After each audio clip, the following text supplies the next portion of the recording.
नमस्कार दोस्तों, मैं रजनीश कुमार और स्वागत है आपका एक बार फिर से सी ऑनलाइन क्लासेस में। आज हम उस महान संत के बारे में, उस महान धार्मिक प्रचारक के बारे में बात करने वाले हैं जिन्होंने भारत से चीन में बौद्ध धर्म का प्रचार किया था। उन महान शख्सियत का नाम बोधिधर्मन था। बोधिधर्मन स्वयं में एक राजकुमार थे, एक राज परिवार में पैदा हुए थे और इन्होंने संन्यास ग्रहण करके बौद्ध धर्म के प्रचार का काम किया था। बोधिधर्मन दक्षिण भारत में पल्लव राज्य के कांचीपुरम राज परिवार में इनका जन्म हुआ था।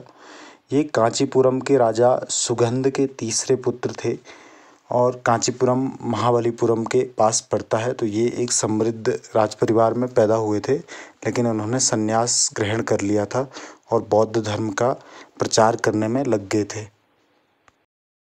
मात्र 22 वर्ष की उम्र में उन्होंने संबोधि मतलब मोक्ष की अवस्था प्राप्त कर ली थी।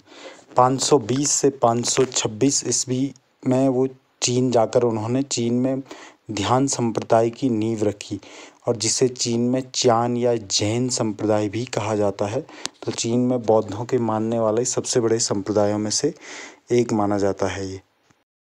दोस्तों, बोधिधर्मन ने चीन में आयुर्वेद का प्रचार किया, सम्मोहन, मार्शल आर्ट और पंच तत्वों को काबू करने की विद्या के बारे में चीन में बहुत बड़े स्तर पे प्रचार प्रसार किया, वहाँ के लोगों को इस बारे में शिक्षित किया और कहा जाता है कि इन्हें काफ़ी सारी उस तरह की शक्तियाँ प्राप्त थी जिसे दैवीय शक्तियाँ कहा जाता है।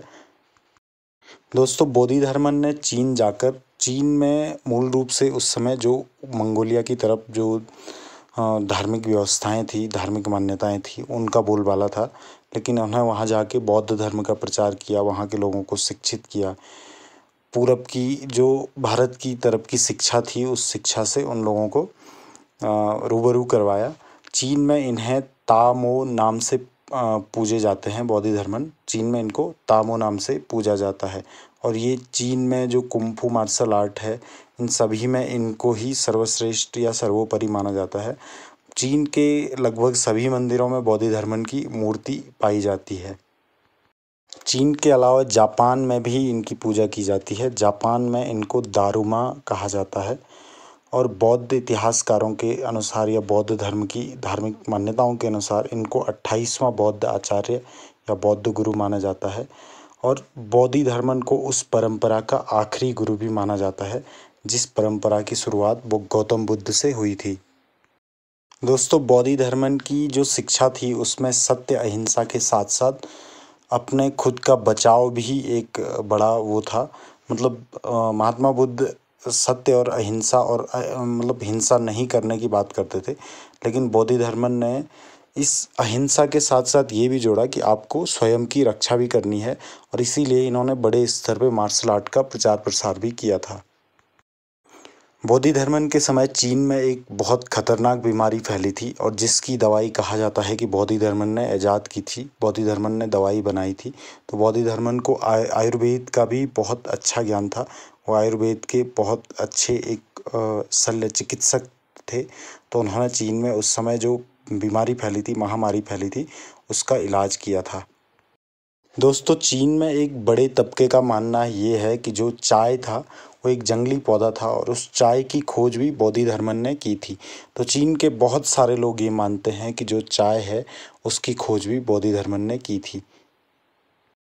तो दोस्तों, बोधिधर्मन का जन्म भारत में हुआ था, दक्षिण भारत के कांचीपुरम में, और इन्होंने यहाँ से शिक्षा ग्रहण करने के बाद बौद्ध धर्म के प्रचार के लिए चीन चले गए थे और उन्होंने वहाँ बहुत ख्याति पाई और वहाँ वो बहुत प्रसिद्ध हुए। आज तक भी उनकी पूजा की जाती है।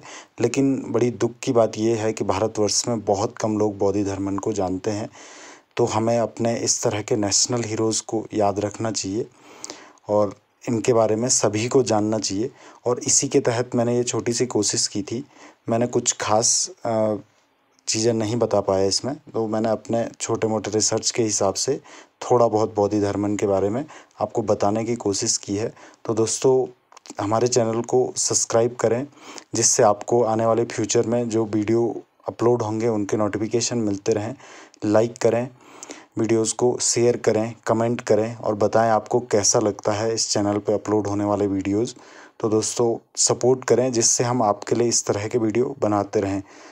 थैंक यू दोस्तों। जय हिंद, जय भारत।